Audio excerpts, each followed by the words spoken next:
ممکن نہیں محال ہے واللہ اے خبر، تعریف باب علم رسالت میں آپ کی، صدیوں سے شاعروں کے قلم جنبشوں میں ہیں، خاک قدم بھی پا نہ سکے بو تراب کی۔ علی کو حق نے اتارا تو عین کعبے میں، علی کو حق نے اتارا تو عین کعبے میں، کھلی جو آنکھ تو پہلے خدا کا گھر دیکھا، کھلی جو آنکھ تو پہلے خدا کا گھر دیکھا، سحر ہوئی شب معراج کی تو لوگوں نے، سحر ہوئی شب معراج کی تو لوگوں نے، جمال پاک رخ سید البشر دیکھا، جمال پاک رخ سید البشر دیکھا، ولی ولی کی صدا تھی جہاں جہاں پہنچی،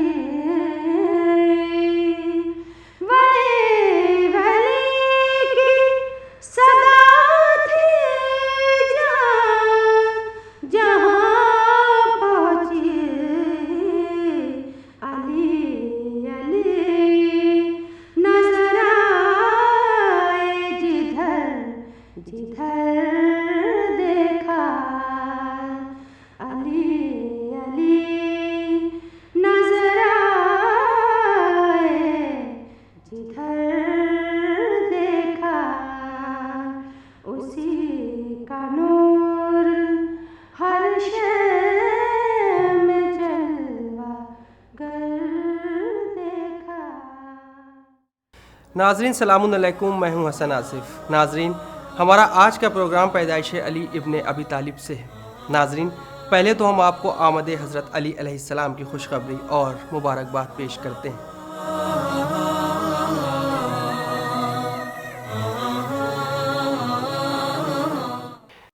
علی کا ذکر مقدر سنوار دیتا ہے، خزاں نصیب چمن کو بہار دیتا ہے، جسے علی کی فضیلت کا اعتراف نہیں، خدا اسی کو منافق قرار دیتا ہے۔ ناظرین جیسا کہ آپ جانتے ہیں، کائنات کے مولا امامت کے درجے پر فائز ہمارے پہلے امام حضرت علی ابن ابی طالب علیہ السلام ہیں۔ حضرت علی علیہ السلام کی پیدائش عرب کے شہر مکہ میں ہوئی تھی۔ بنی ہاشم نامی خاندان مکے میں بہت عزت کی نظر سے دیکھا جاتا تھا۔ بنی ہاشم بہت سخی تھے، یہ لوگ کعبے کی خدمت کا کام کرتے تھے۔ ہاشم کے ایک بیٹے کا نام عبد المطلب تھا۔ آپ کے 16 بچوں میں سے 2 بیٹے ایک ماں کے بطن سے تھے، جن کے نام تھے عبداللہ اور ابو طالب۔ حضرت عبداللہ رسول اللہ صلی اللہ علیہ وآلہ وسلم کے والد تھے، اور آپ کا انتقال رسول کی پیدائش کے پہلے ہی ہو چکا تھا، اس لیے رسول کریم صلی اللہ علیہ وآلہ وسلم کی پرورش آپ کے دادا عبد المطلب نے کی۔ ان کے انتقال کے بعد یہ ذمہ داری آپ کے چچا ابو طالب کو ملی۔ آپ جناب ابو طالب کے گھر میں رہنے لگے۔ حضرت ابو طالب کی زوجہ جناب فاطمہ بنت اسد آپ کو ماں کی طرح محبت دیتی تھی، وہ بھی ہاشم کے ہی خاندان کی تھی۔ فاطمہ بنت اسد آپ کو اپنے بچوں سے بھی زیادہ پیار کرتی تھی، اور اچھی اچھی کھجوریں اپنے بچوں سے چھپا کر آپ کے لیے رکھے رہتی تھی۔ رسول کریم صلی اللہ علیہ وآلہ وسلم فرماتے ہیں، بلا شبہ وہ میری ماں تھی، اکثر ان کے بچے بھوکے رہ جاتے تھے، مگر وہ مجھے پیٹ بھر کر کھلاتی تھی۔ ان کے بچوں کے بال بکھرے ہوتے تھے، مگر وہ میرے بالوں کو کنگھی سے سنوار دیتی تھی اور خوشبو بھی لگا دیتی تھی۔ ایک دن فاطمہ بنت اسد کعبہ کی زیارت کرنے کے لیے تشریف لے گئیں۔ اس وقت کعبہ کا دروازہ بند تھا۔ آپ کو درد کا احساس ہوا۔ اچانک کعبے کی دیوار شک ہو گئی۔ آپ اس کے اندر تشریف لے گئیں۔ دیوار پھر مل گئی اور حضرت علی علیہ السلام کی پیدائش ذوف کعبہ میں ہوئی۔ علی کو حق نے اتارا تو عین کعبہ میں کھلی جو آنکھ تو پہلے خدا کا گھر دیکھا۔ رجب کی 13 تاریخ 30 عام الفیل کا یہ دن اپنے دامن میں کتنا حسن اور کتنا نور لے کر آیا تھا، یہ کوئی محمد کے دل سے پوچھے۔ رسول کردگار کا وزیر بھوت راب ہے، کسی کا اس میں دخل کیا خدا کا انتخاب ہے۔ علی کی ذات پاک سے کسی کا کیا مقابلہ، وہ باب شہر علم ہے، معلم کتاب ہے۔ جو تن پا پیرہن تار تار رکھتا ہے، وہ اپنے ہاتھ میں کل اختیار رکھتا ہے۔ وہ باب علم، وہ استاد جبرائیل امی، وہ اپنے اسم گرامی ہزار رکھتا ہے۔ زمین علی کی زمانہ علی کا کہ یہ ساری خدائی خزانہ علی کا۔ زمین علی کی زمانہ علی کا کہ خدا جس سے دیکھے علی وہ بصارت، کہ خدا جس سے دیکھے علی وہ بصارت، سنے جس سے خالق علی وہ سماعت، سنے جس سے خالق علی وہ سماعت، کہ مشیت خدا کی، مشیت خدا کی، علی کی مشیت، ارادہ خدا کا، ارادہ علی کا۔ زمین علی کی زمانہ علی کا۔ ہو مبارک تم کو یہ شب فاطمہ بنت اسد، چاند اپنا رات اپنی، اپنے گھر چاندنی۔ حضور کو جب حضرت علی علیہ السلام کی پیدائش کی خبر ملی تو آپ خوشی سے مسکرا دیے۔ کعبہ میں تشریف لائے، علی کو اپنی گود میں لیا اور زبان ان کے ہونٹوں سے لگا دی۔ رسول اللہ کی گود میں جا کر ہی حضرت علی علیہ السلام نے آنکھیں کھولی۔ جیسے ہی نصف نور ملا، نصف نور سے اپنے کو کردگار نے دیکھا غرور سے۔ رسول اللہ صلی اللہ علیہ وآلہ وسلم نے آپ کو نہلایا اور فرمایا، میں اسے غسل ولادت دیتا ہوں، یہ مجھے آخری غسل دے گا۔ ایک بار مکے میں قحط پڑا کہ تمام مخلوق پریشان ہو گئی۔ اس زمانے میں حضرت ابو طالب علیہ السلام کو بھی بڑی دقت کا سامنا ہوا، کیونکہ وہ قصیر العیال تھے۔ رسول کریم نے ان کی اس تکلیف کو محسوس کیا۔ آپ نے جناب ابو طالب سے کہہ کر حضرت علی علیہ السلام کو اپنی پرورش میں لے لیا۔ 10 سال کی عمر تک حضرت علی علیہ السلام آپ ہی کے پاس رہے۔ حضرت نے اپنے اس عمل سے امت کو احسان شناسی کا سبق سکھایا ہے۔ حضرت علی علیہ السلام دن رات پیغمبر کی خدمت میں رہتے تھے۔ اس کا بیان حضرت علی علیہ السلام کے ہی الفاظ میں سنیے۔ میں بچہ ہی تھا کہ رسول نے مجھے گود لے لیا تھا، اپنے سینے سے لپٹا کر رکھتے تھے، بستر میں اپنے پہلو میں جگہ دیتے تھے، اپنے جسم مبارک سے میرے جسم کو مسکراتے تھے اور اپنی خوشبو مجھے سنگھاتے تھے۔ پہلے آپ کسی چیز کو چباتے، پھر اس کے لقمے بنا کر میرے منہ میں دیتے تھے۔ انہوں نے نہ تو میری کسی بات سے جھوٹ کا شائبہ پایا، نہ میری کسی کام میں لغزش و کمزوری دیکھی۔ میں ان کے پیچھے پیچھے ایسے لگا رہتا تھا جیسے اونٹنی کا بچہ اپنی ماں کے پیچھے رہتا ہے۔ آپ ہر روز میرے لیے اخلاق حسنہ کا پرچم بلند کرتے تھے اور مجھے ان کی پیروی کا حکم دیتے تھے۔ حضرت محمد مصطفیٰ صلی اللہ علیہ وآلہ وسلم جب 40 سال کی عمر میں رسالت کا اعلان کیا تو پہلی عورت جو آپ پر ایمان لائیں آپ کی زوجہ خدیجہ سلام اللہ علیہا اور پہلے مرد حضرت علی علیہ السلام تھے۔ حضرت محمد مصطفیٰ صلی اللہ علیہ وآلہ وسلم ہر سال تقریباً 1 ماہ غار حرا میں دعا اور عبادت کیا کرتے تھے۔ آپ کے اور آپ کی زوجہ کے درمیان رابطہ حضرت علی علیہ السلام ہی ہوتے تھے، اور اس غار میں حضرت علی علیہ السلام آپ کے انیس تھے۔ جب قریش کے لوگ رسول خدا کو قتل کر دینا چاہتے تھے تو یہ علی ہی تھے جنہوں نے بستر رسول پر سو کر رسول حق کی جان بچائی۔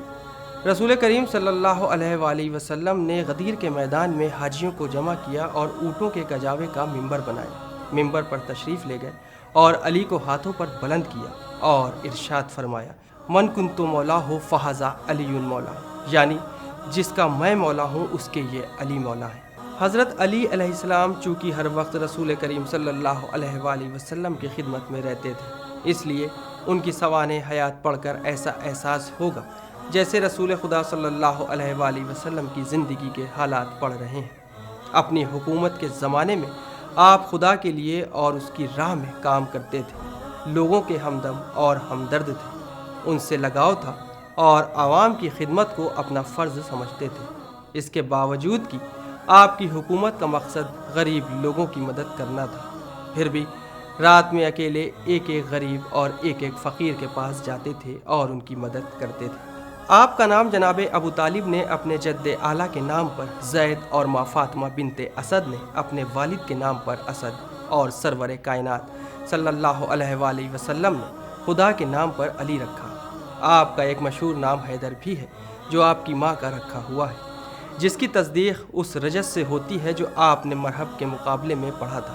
14 ستارے مصنف نجم الحسن صاحب وائس کتاب امام مبین کے حوالے سے درج کرتے ہیں۔ ایک بار کا ذکر ہے کہ حوالیہ مکہ میں ایک بہت زبردست اور طویل اژدہا آ گیا اور اس نے تباہی مچا دی۔ ایک لشکر نے اسے مارنے کی کوشش کی مگر کامیاب نہ ہوا۔ ایک دن وہ اژدہا مدینے کی طرف چل دیا۔ جب مدینے کے قریب پہنچا تو مدینے والے اپنے اپنے گھر چھوڑ کر بھاگنے لگے۔ اژدہا جناب ابو طالب کے گھر میں داخل ہو گیا۔ وہاں مولا کائنات گہوارے میں آرام کر رہے تھے۔ جب وہ اژدہا گہوارے کے قریب پہنچا تو ید اللہ نے اس کے دونوں جبڑوں کو پھاڑ کر 2 ٹکڑے کر دیے۔ رسول خدا صلی اللہ علیہ وآلہ وسلم نے مسرت کا اظہار کیا اور عوام نے داد شجاعت دی۔ ماں نے واپس آ کر ماجرا دیکھا تو آپ نے اپنے نور نظر کا نام حیدر رکھا۔ آپ کی کنیت اور القاب۔ حضرت علی علیہ السلام کی کنیت اور القاب کچھ اس طرح ہیں: ابو الحسن، ابو تراب، امیر المومنین، مرتضیٰ، حیدر کرار، ساقی کوثر، نفس رسول، شیر خدا، مشکل کشا وغیرہ وغیرہ۔ آپ کا حلیہ مبارک کچھ اس طرح تھا: آپ کا رنگ گندومی، آنکھیں بڑی، سینے پر بال، قد میانہ، داڑھی بڑی، دونوں شانے کوہنیاں پنڈلیاں پرگوشت تھیں۔ آپ کے پاؤں کے پٹھے زبردست تھے، شیر کے کندھوں کے مانند آپ کے کندھوں کی ہڈیاں چوڑی تھیں۔ آپ کی گردن سراہی دار اور آپ کی شکل و صورت نہایت حسین تھی۔ آپ کے لبوں پر مسکراہٹ کھیلا کرتی تھی۔ آپ خضاب نہیں لگاتے تھے۔ رسول اکرم صلی اللہ علیہ وآلہ وسلم کی ایک ہی بیٹی تھی جن کا نام فاطمہ زہرا سلام اللہ علیہا تھا۔ آپ کے دوسرے بہت سے نام ہیں جیسے زہرا، بطول، سیدہ وغیرہ۔ ناظرین، کون ایسا باپ ہوگا جو بیٹی سے محبت نہ کرتا ہو؟ رسول اکرم صلی اللہ علیہ وآلہ وسلم کی تو وہ اکلوتی بیٹی تھی جو بیٹوں کے انتقال پر پرملال ہونے کے بعد بھی والد کے لیے تسکین قلب بن کر دنیا میں تشریف لائیں۔ مشرکین مکہ نے آپ کو بے اولاد ہونے کا طعنہ دیا تو آپ کا دل چند لمحوں کے لیے غموں کے طوفان سے بھر گیا، کیونکہ بہرحال ان کی بشری حیثیت جذبات اور احساسات سے عاری نہیں ہو سکتی تھی۔ آپ مزمحل سے ہو گئے۔ اللہ کو اپنے حبیب کا رنج کہاں برداشت ہو سکتا تھا؟ رسول کی تشقی کے لیے سورہ کوثر نازل ہوا۔ اے محمد، ہم نے تم کو کوثر، حوض کوثر بہت سی اولادیں عطا کی تاکہ تم اپنے رب کی حمد کرو اور قربانی کرو، بے شک تمہارا دشمن بے اولاد رہے گا۔ علماء اہل سنت نے بھی نقل کیا ہے کہ خدا نے ہر نبی کی اولاد اس کے صلب میں قرار دی اور میری اولاد علی کے صلب میں۔ وہ بیٹی ایسی صالحہ، عابدہ اور زاہدہ تھی کہ سیدۃ النساء العالمین کا لقب ملا۔ رسول خدا ان کی عزت کرتے تھے۔ وہ جب بھی آتی آپ کھڑے ہو جاتے، وہ اپنی جگہ پر بٹھاتے تھے۔ حضرت فاطمہ کا سن مبارک جب 9 سال کا ہوا تو عرب کے بڑے بڑے عالموں اور رئیسوں نے ان کی خواستگاری کی۔ آپ نے کوئی جواب نہیں دیا اور خاموش رہی۔ اس کے بعد حضرت علی علیہ السلام رسول خدا صلی اللہ علیہ وآلہ وسلم کی خدمت میں حاضر ہوئے۔ آپ کا انداز بتا رہا تھا کہ آپ کچھ کہنا چاہتے ہیں مگر شرم و حیا مانے ہو رہی تھی۔ آپ کے اس ادب اور احترام کو دیکھ کر رسول نے خود ہی استفسار کیا، علی ایسا لگتا ہے کہ آپ کسی ضرورت سے آئے ہیں، جو کہنا ہے کہہ دیجئے۔ آپ نے عرض کی، یا رسول اللہ، آپ نے بچپن سے مجھے پالا پوسا، تعلیم و تربیت دی، مجھے میرے ماں باپ سے بھی زیادہ محبت دی، اب آپ میرے گھر کو بھی آباد کر دیجئے۔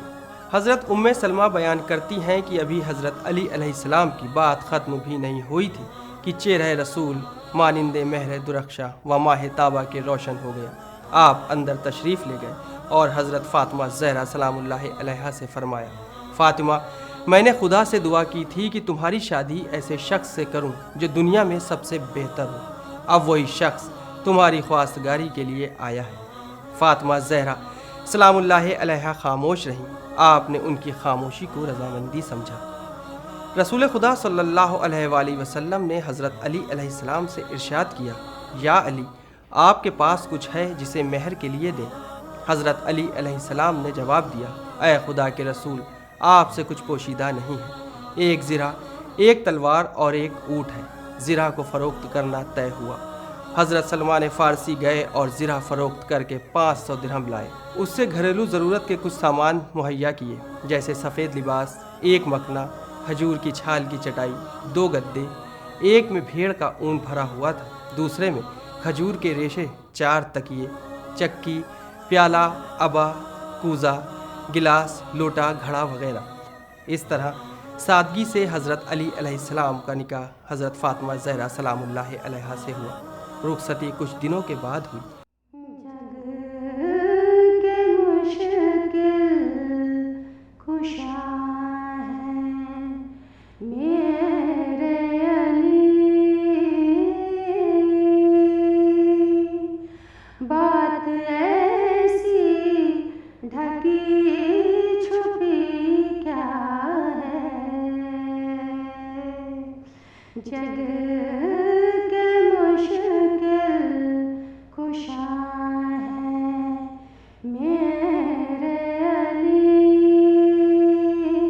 بات ایسی ڈھکی چھپی کیا ہے، شک اگر ہے تو آزمائے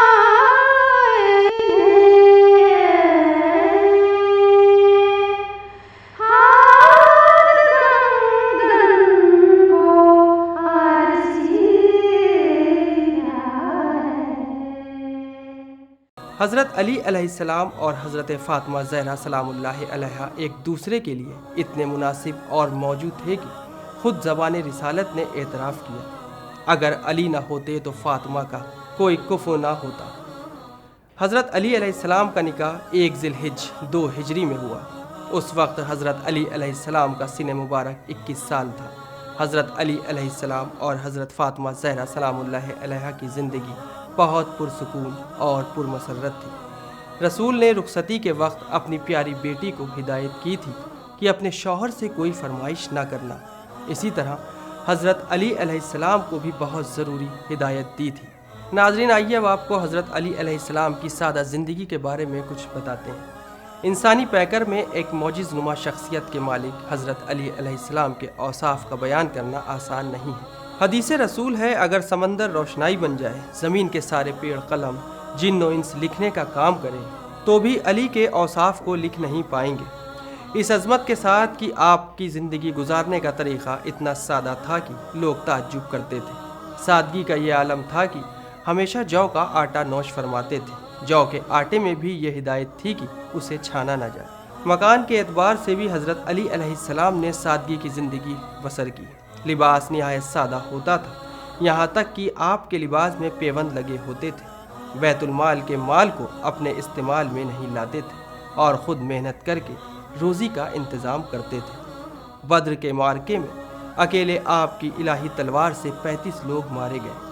احد کی جنگ میں سب کے فرار ہو جانے کے بعد بھی آپ ہی کا اعلان تھا کہ میں ایمان کے بعد کفر اختیار نہیں کر سکتا ہوں۔ خندق میں کل کفر کا سر آپ ہی نے قلم کیا تھا۔